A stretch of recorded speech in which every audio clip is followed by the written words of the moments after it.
Yeah, nice. Nice. That's a good way to start.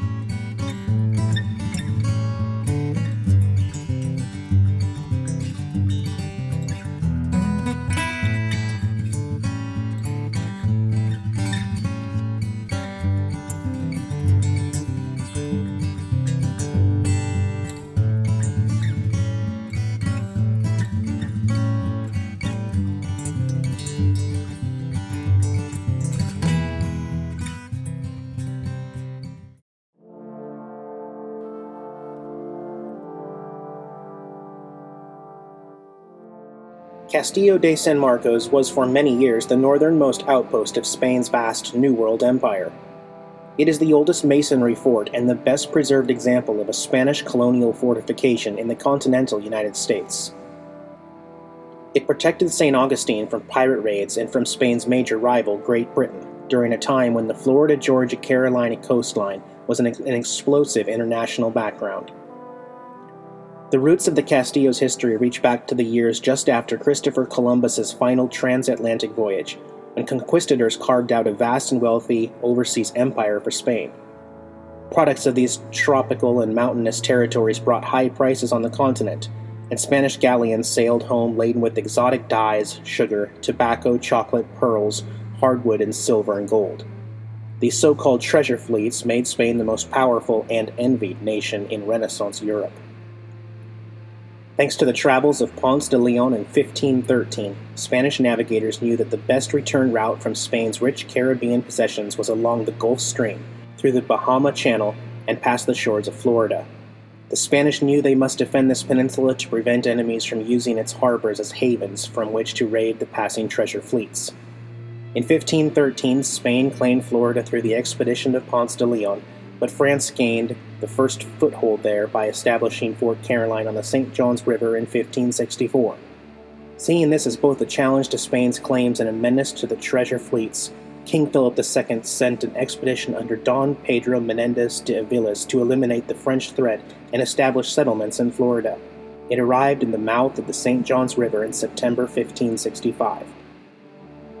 After attempting unsuccessfully to board the French ships anchored there, Menendez sailed to a harbor farther south and established St. Augustine as a base for further operations. Almost immediately, a French fleet sailed south to attack, but the ships were driven southward and wrecked by a violent storm, and the mission failed. England became Spain's next contender for Florida. The Spanish had watched the English warily ever since Sir Francis Drake attacked and burned St. Augustine in 1586. British pirates sacked St. Augustine again in 1668, and this hit-and-run attack, followed by the English settlement of Charleston in 1670, caused Spain to build the Castillo de San Marcos. Began in 1672 and completed by 1695, the Castillo replaced 9 successive wooden fortifications that had protected St. Augustine since its founding. The fort's commanding location on the west bank of the Matanzas Bay allowed its guns to protect not only the harbor entrance, but the ground to the north against a land attack. The Castillo's baptism of fire came in 1702, during the War of the Spanish Succession, when the English occupied St. Augustine and unsuccessfully besieged the fort for 50 days. The English burned the town before they left, but Castillo emerged unscathed, thereby making it a symbolic link between the old St. Augustine of 1565 and the new city that rose from the ashes.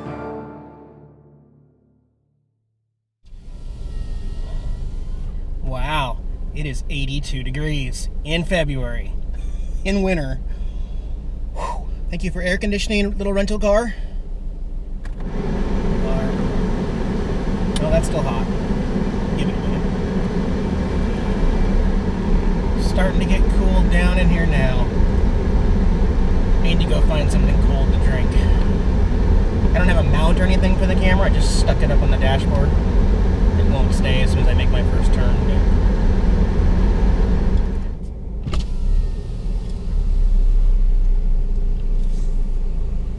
What we're doing I'm gonna go with your large moo latte.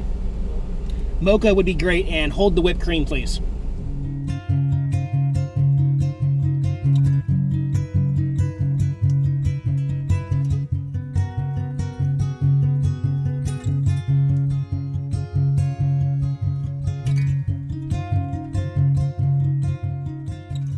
Well, one last place I want to tour today. How about the oldest distillery in St. Augustine? Also the newest distillery in Augustine. Okay, it's the only distillery in Augustine. Would you like to clock in? Yes, I think I'll clock in. Alrighty. There we go. Alright. You are on the job. We're going to pay you in alcohol. Awesome. Off to the races. Alright. Away we go.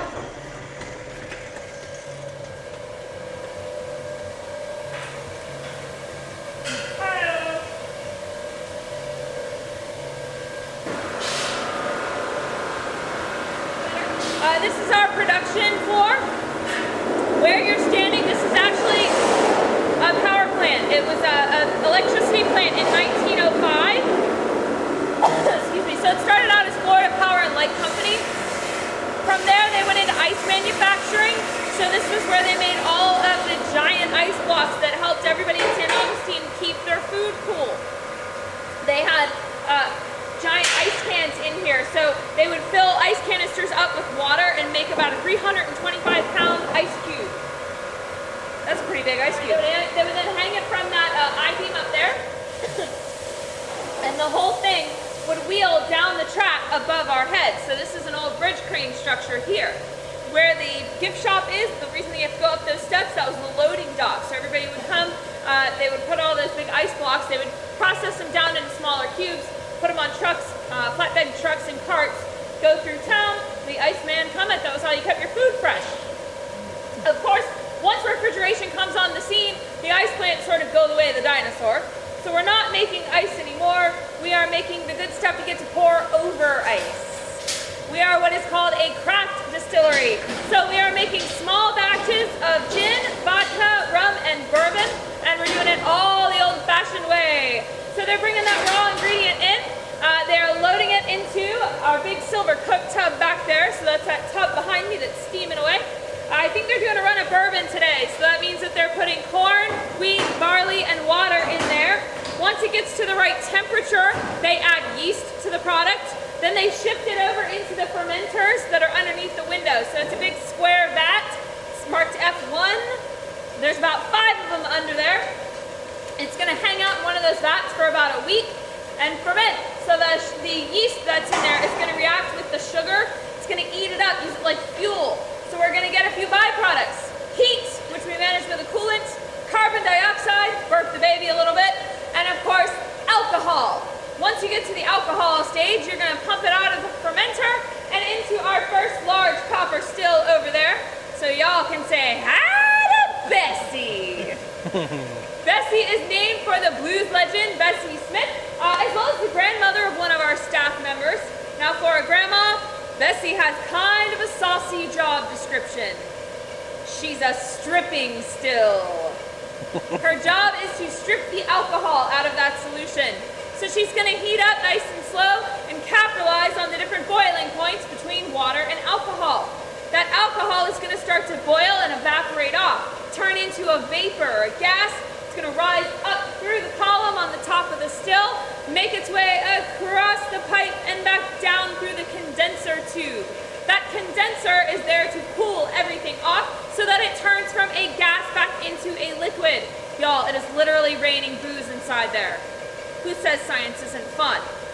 That alcohol is going to be collected in the silver tanks back there, those round tanks. Once they get to that point, they're going to shift it on over into our second copper still. So if you're a music fan, you're going to notice a pattern here. We have Bessie Smith and Ella Fitzgerald. There we go. So Ella is a refining still. She's going to put the alcohol through that process one more time and up the proof. Now, once the alcohol begins to come off of Ella, our production staff is going to do a step called making the cuts. So they're going to take that alcohol and separate it out phase by phase.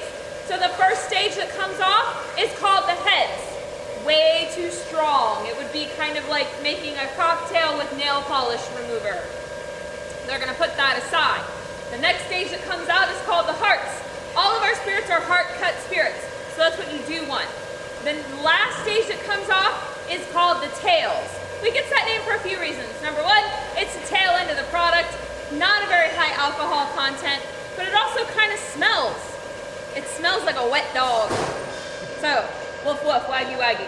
Heads and tails can usually be recycled back into the next run. If for some reason they can't, well, they make great products like paint thinner out of them. Once you get to that heart-cut spirit, then depending on what it is, it's going to go different routes. So if it is a rum or a bourbon, it's going to go into a barrel to age.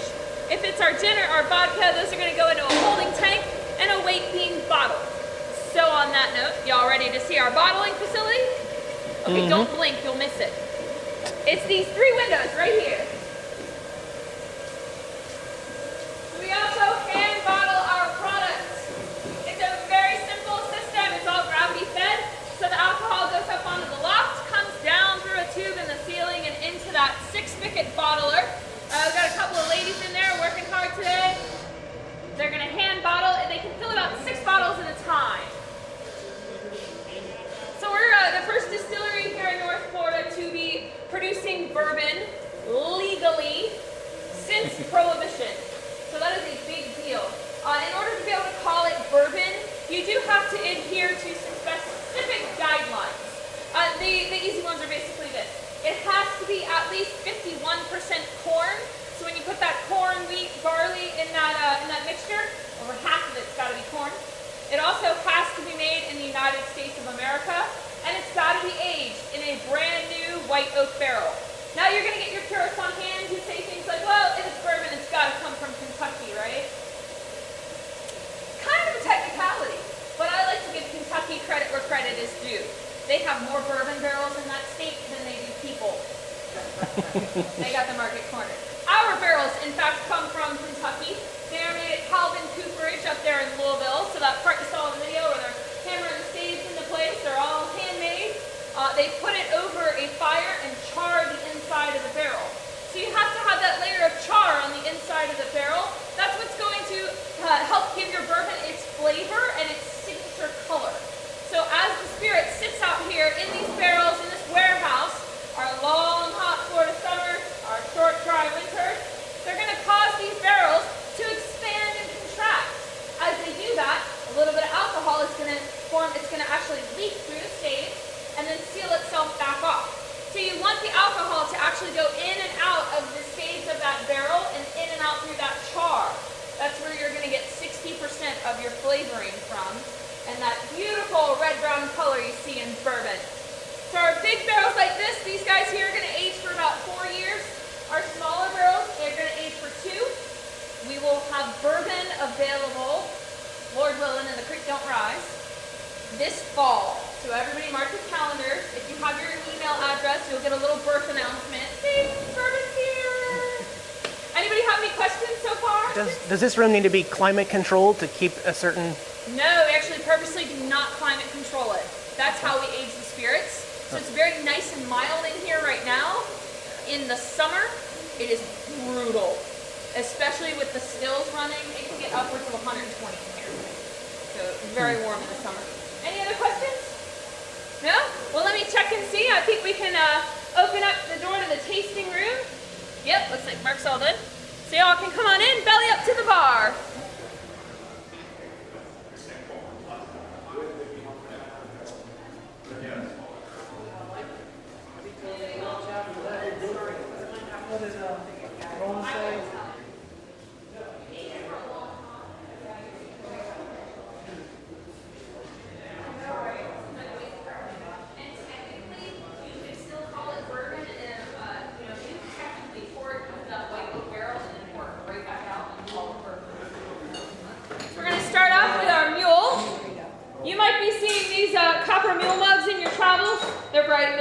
This one happens to be emblazoned with the St. Augustine Distillery logo on both sides, and it is available for your purchase up the steps in the gift shop at the end of the tour. All right, quick shameless plug. At this point in the tour, everything you see me touch, you can purchase. We took a little hint from our friend Walt Disney. You'll exit through gift shop. But here's the upshot. We're going to get you liquored up first. We found it actually works a little better that way. So, to start off with our Florida Mule, we are going to do 2 ounces of vodka. Now, our St. Augustine Distillery vodka, this is an interesting spirit. Most vodkas are made with what? What do you normally hear when you make vodka? Anybody know? Potatoes, yeah. Potatoes or wheat is another one. Neither of those are in our vodka. You know what we make our vodka with? Sugar cane. So that is a sugar cane vodka, naturally gluten-free, and it's a little smoother than you might be used to, and it's going to have a little sweet hint on the end. So we're going to top our 2 ounces of vodka off with 2 ounces of mule mix. We make this fresh daily here. We've got a big juicer in the back. We actually used to call it mule juice. That really didn't go over well. So our mule mix is 4 parts lime juice, 2 parts simple syrup, and 1 part ginger. So we cut up that ginger root and run it through a juicer. If you don't have an industrial juicer at home, maybe it didn't fit in your carry-on, no worries. We also have a house brand. This is our mule mix. It's like a cocktail syrup. It is the best stunt double if you're not going to use fresh squeezed. So we got 2 ounces of that and 2 ounces of vodka. Next crucial component is what? The survey says? Ice. Ice! You're in an old ice plant. Thank you very much. Now I got these great big giant honkin' ice cubes here. It's our nice ice plant ice there. However, for a Florida Mule, you don't want big ice cubes. You want crushed ice. Crushed ice is actually going to help dilute the bite of that ginger. The whole reason it's called a mule is because ginger packs a bit of a kick, right? You don't want it to kick you too hard. You want to enjoy your drink. So, by doing some crushed ice, it's going to dilute it just enough to round out the edges. Now, we are an old-fashioned company, and we like to make craft cocktails here, which means, who's ready to get smashed? The ice is. That's right. Here we go. Ready? 1, 2, 3. It's a great way to take out stress at the end of a long work week. Alright, so we're going to open up our Lewis bag here. Mr. Lewis managed to patent a canvas bag. I like to think Mrs. Lewis probably came up with the idea for the mallet. Alright, so you want that kind of snow cone consistency there to your ice. You're going to put that in your copper mug. Now, once I put this ice in here, you're going to realize not only is copper bright and shiny and makes for a pretty drinking vessel, but it's also a conductor. So it is going to keep your cocktail nice and icy cold. Why? Because science. Bill and I would be really excited about this. All right, so you're going to watch as that mug starts to frost over before your very eyes. We're going to add a little soda water to the mix just for some carbonation. I'm going to try to not throw the thing across the room. Last step, take a little mint leaf. You're going to do mint for your garnish. Now there's a highly scientific process you must put the leaf through in order to express all of the essential oil out of the cell wall structure of the leaf and into your cocktail. It is known as expressing the mint. Sounds really hard, right? Take the mint leaf, put it in the palm of your hand, take your other palm and give it a good spanking, tell it it's bad mint. Once you do that, you can take the mint, rub it around on the rim of your glass, that's going to get all that oil flowing. Then you can put a little bit of it in your cocktail, make it look all pretty. There you go. That is the Florida Mule, ladies and gentlemen. Ta-da! Thank you. All right. Well, it's lunchtime for me. Y'all know how to make it on your own at home, so cheers, bye. I will start pouring these out for you guys. You can come on up and grab a sip. If you're shy, you're dry. That's how that works. Come on up. I'll keep pouring. You keep grabbing. Anybody else for Florida Mule? Thank you, Kate. You're welcome, guys. No, we're out of bourbon. Well, we're not out of bourbon. Our bourbon is still aging in the barrel. So this fall will be bourbon. This bourbon will flop this fall. Cheers. What's that? When does fall start? And for Florida, that's kind of, they're shooting for September. They're hoping for a September release on the bourbon. Oh. Now for our New World Gin and Tonic, I am going to say, give it a try. Even if you're not super into gin, we do our gin and tonic a little different here. We don't use tonic water. What? It's like a magic trick. Yeah, we use a tonic syrup, so it's going to taste like what a gin and tonic was supposed to taste like before we started just throwing gin in a glass and killing it with a bar gun. So, our New World gin, if you're used to a London dry, a little different. We leave the juniper berry whole when we distill our gin. We also use that sugarcane vodka as our base. So you want to talk about some tasty gin. It's going to be a little more citrus forward than you might be used to. We have that Florida citrus in there. So Mark Carvaglia, our citrus farmer, you saw him talking about cutting up big old ugly grapefruit in that video. Guess where that big old ugly grapefruit goes? We've got over 25 different botanicals in our gin. So it's going to be real flavorful. 3 ounces of gin, followed up by an ounce of strong tonic syrup. Strong like bull. This is an agave-based syrup. It's got your extract of cinchona, or your quinine in there. It's also got a little pear extract, tasty, tasty stuff. The agave base is why it's got that really beautiful kind of maple syrupy color. If you like a sweet drink, you can go heavy-handed on the syrup. That's going to sweeten up your cocktail for you. Otherwise, just a nice plain old ounce to every 3. Garnish, we're going to make life easy.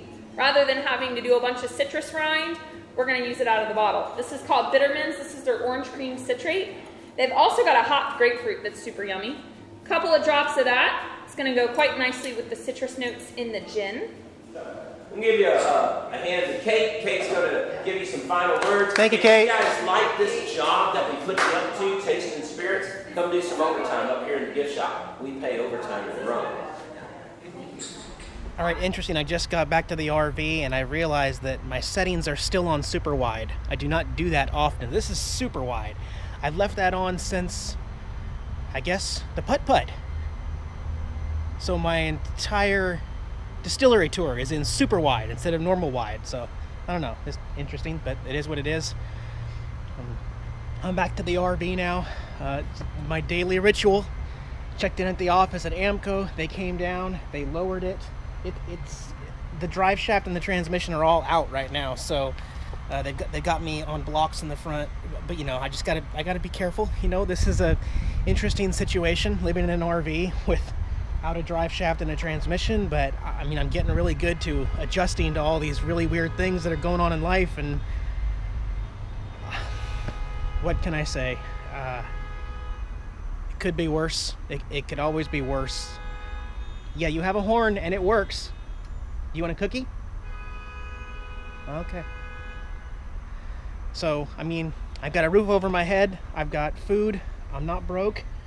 I can go out whenever I want in the rental car. So, I mean, I'm really trying to stay positive here, guys. So, I'll continue to. I got a lot of editing to do today, and I'll get back with you guys tomorrow. Hey guys, I'm Eric. This is Jax. Thanks for watching our RV channel. If you like the video, give me a thumbs up below. You want to communicate with us? I'm not a big fan of YouTube comments, so hit me up over on Facebook, or I'll give you my direct email in the video description below so you can contact us. I've got lots of other videos you can check out. Also, subscribe to our channel so you can get the latest updates on the road, and we'll see you again soon.